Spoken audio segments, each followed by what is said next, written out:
एक स्त्री अपने जीवन में हर चीज का त्याग कर सकती है, सारे सुख का त्याग कर सकती है, लेकिन कभी अपने पति का त्याग नहीं कर सकती है। जो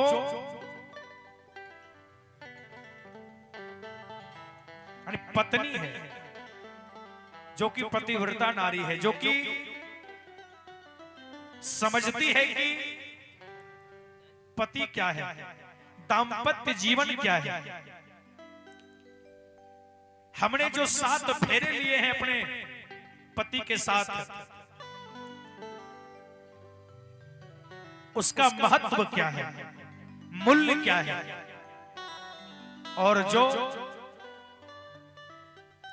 स्त्रियां इसका मूल्य नहीं समझती, इसका मोल नहीं समझती है, वो तो कुछ भी कर सकती है। बहुत ऐसे संसार में स्त्रियां हैं, बहुत ऐसी लड़कियां हैं जो रोज यानी फ्रेंड बनाती है और रोज उसका है ना तलाक करती है, रोज उसे तलाक देती है, रोज उसका कट करती है। ध्यान देंगे। लेकिन जो स्त्रियां समझती है कि पतिव्रत धर्म क्या है, पति क्या है, दाम्पत्य जीवन क्या है, हमने जो अग्नि के 7 फेरे लिए हैं उसका महत्व क्या है, वही इस मोल को समझ सकती है। और जो इसका महत्व समझती है वो कहती है, अरे बाबा दिहले टिकवा है, अरे बाबा दिहले टिकवा आर से हो रे मत जब, और बाबा दिहले टिकवा और से हो रे मत जब, और से हो रे मत जब, बलमुआ कैसे और सजनवा कैसे, और बलमुआ कैसे थे जब रे छोटी नदी, बलमुआ कैसे थे जब रे छोटी नदी, हमारी जिया डोलई रे छोटी नदी, हमारी जिया डोलई रे छोटी नदी, बलमुआ कैसे सजनवा कैसे थे जब रे छोटी नदी, बलमुआ कैसे थे जब रे छोटी नदी।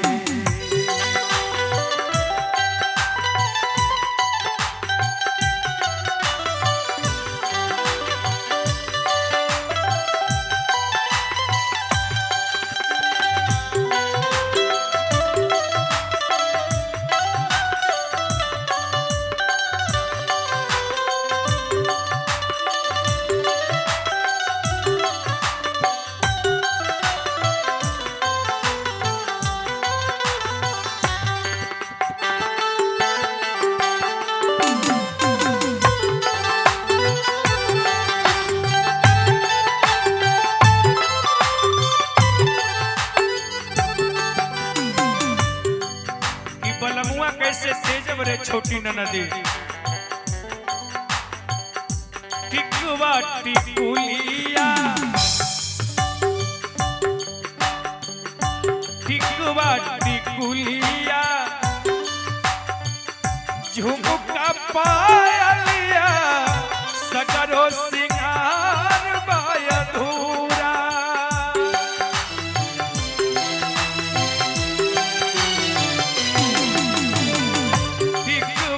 टिकुलिया, झुमका पायलिया, सगरो सिंगार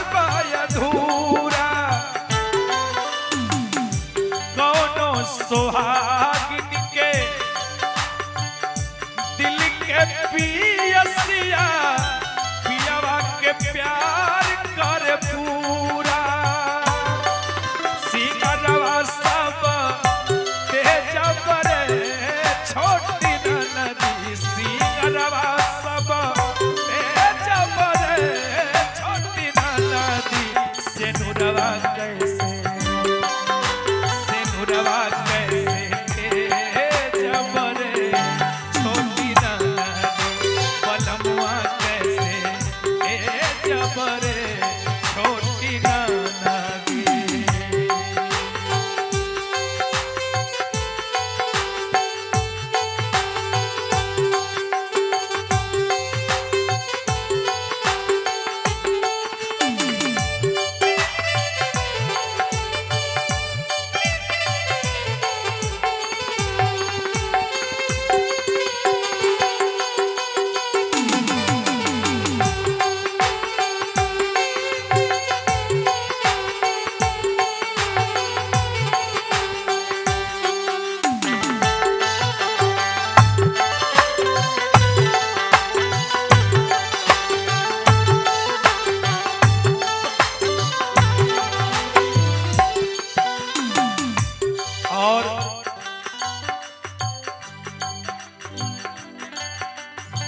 जिस समय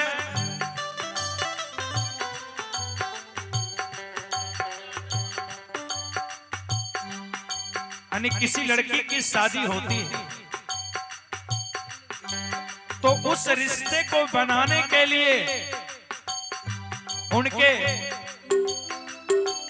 पिता, उनके भाई, उनके परिवार के लोग कितने परेशान होते हैं कि सुंदर घर मिले, सुंदर वर मिले,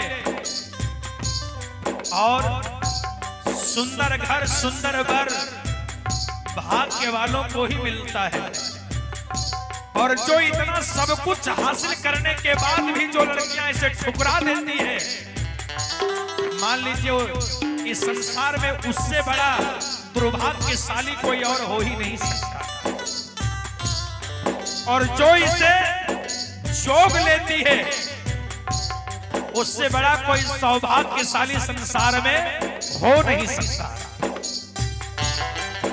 दर्शन करिएगा आप, जो कि सुंदर, सुशील, शिक्षित स्त्रियां होती हैं, वो हमेशा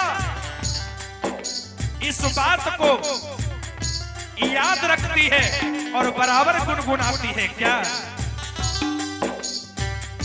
घर बर नीमन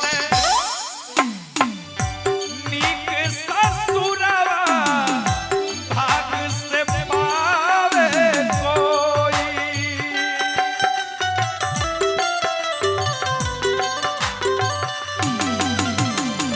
घर बर नीमन नीक ससुरवा भाग से पावे कोई।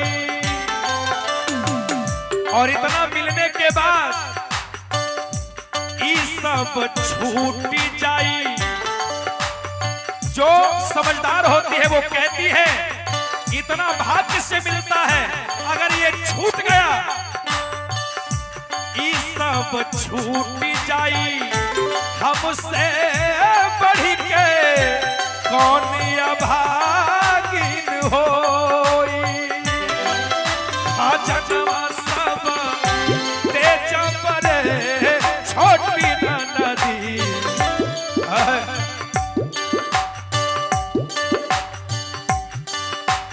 जनवा सब ते चंपरे छोटी नदी।